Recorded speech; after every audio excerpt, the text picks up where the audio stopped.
بسم اللہ الرحمن الرحیم۔ اس میں بھی سالے ہندو کی چال ہو گئی۔ رمضان نے وثوق سے جواب دیا۔ اس کے ذہن میں ہندو مسلم تعصب یوں کوٹ کوٹ کر بھرا ہوا تھا کہ اب اس میں موقوف الفطرت حساد کے لیے کوئی جگہ باقی نہ رہی تھی۔ 18 سول لائنز کی جو خصوصیات سب سے پہلے کھٹکی وہ یہ تھی کہ وقتاً فوقتاً اس کی چھت انگڑائیاں سی لیتی محسوس ہوتی تھی۔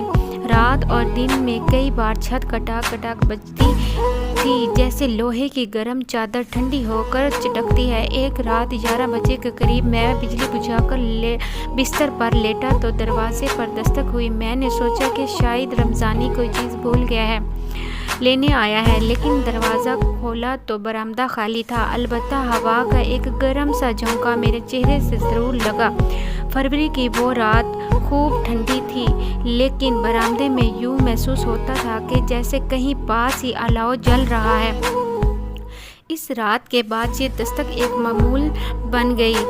جیسے ہی بجلی بجھا کر لیٹتا، دروازے پر تھپا تھپ 2-3 بار دستک ضرور ہوتی۔ ایک رات جب یہ دستک نہ ہوئی تو مجھے عجیب سا لگا۔ میں بجلی بجھا کر لیٹ ہی رہا تھا کہ سوئچ کھٹاک سے بجھا اور بجلی خود بخود روشن ہو گئی۔ میں بجھانے کے لیے اٹھا تو میرے سلیپر کہیں نظر نہ آئے۔ پلنگ کے نیچے جھانکا، ادھر ادھر تلاش، لیکن سلیپر نہ رہا۔ اسی اثنا میں سوئچ خود بخود کٹکھٹایا اور بجلی بجھ گئی۔ میں دوبارہ لیٹا تو سرانے کے نیچے چور سا ہوا تکیہ اٹھا کر دیکھا تو 2 سلیپر بڑے سلیقے سے غلاف کے اندر دھرے تھے۔ کوٹھی کا ڈرائنگ روم سونے کے کمرے سے ملحق تھا۔ درمیان میں ایک دروازہ تھا جو عموماً کھلا رہتا تھا۔ دروازے میں سبز رنگ کی جالی کا ایک باریک سا پردہ لٹکا رہتا تھا۔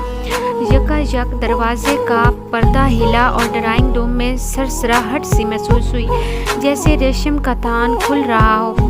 پھر چوڑیاں کھنکی اور ایک ناسونی آواز نے چند ہچکیاں لی۔ فرش پر اونچی ایڑی والے زنانہ جوتوں کے چلنے پھرنے کی آواز پیدا ہوئی۔ میں نے ڈرتے ڈرتے پردے کے پیچھے سے جھانکا۔ کمرے میں اندھیرا تھا، لیکن فضا میں حنا کے عطر کی خوشبو رچی ہوئی تھی۔ میں نے ڈرائنگ روم کا بلب روشن کر کے ماحول کا جائزہ لیا۔ ایک اداس خاموشی کے سوائے وہاں کچھ بھی نہ تھا۔ واپس آ کر پلنگ پر لیٹا تو چھت پر بہت سے بھاری بھر قدموں کی آواز سنائی دی اور ساتھ ہی کئی پتھر پے در پے اندر برسنے لگے۔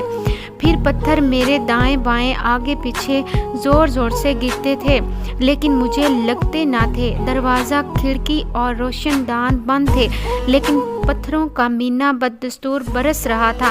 باہر کافی زور کی بارش ہو رہی تھی، لیکن کمرے میں گرنے والے پتھر بالکل خاموش تھے۔ ایک اینٹ جو میرے بازو کے عین پاس آ کر گری کوئی 2.5 سیر وزنی تھی۔ صبح سویرے میں نے تمام پتھروں کو اکٹھا کر کے باہر پھینک دیا تاکہ رمضانی کے دل میں ہندوؤں کی خشیت زنی کا رعب نہ بیٹھ جائے۔ لیکن جب وہ میرے لیے چائے لے کر آیا تو بڑی بے بسی سے مجھے خبر دی کہ ساری رات کئی ہندو اس کے کمرے میں کوڑے کرکٹ کے ٹوکرے پھینکتے رہے ہیں۔ ایک بار تو ایک انسانی کھوپڑی بھی اس کی چارپائی پر آ کے گری۔ رمضان بڑے دل گردے کا کشمیری تھا، کیونکہ جب میں نے اسے رائے دی کہ رات کو ڈرائنگ روم میں آ کر سو رہا کرے تو اس نے صاف انکار کر دیا۔ صاحب، اگر میں نے کوارٹر چھوڑ دیا تو یہ سالے ہندو سمجھیں گے کہ یہ مسلمان بڑا بودا ہے۔ اس روز میں نے دوپہر کے کھانے پر ایک دوست کو بلایا ہوا تھا۔ کھانے میں پلاؤ، کوفتے اور سیخ کباب تھے۔ میں نے نوالا منہ میں ڈالا تو میرے دانتوں میں ریت جیسی کوئی چیز کچر کچر کرنے لگی۔ مجھے خیال آیا کہ رمضان نے مسالہ کچی سل پر پیسا ہے اور سارے کھانے میں کرک آ گئی ہے۔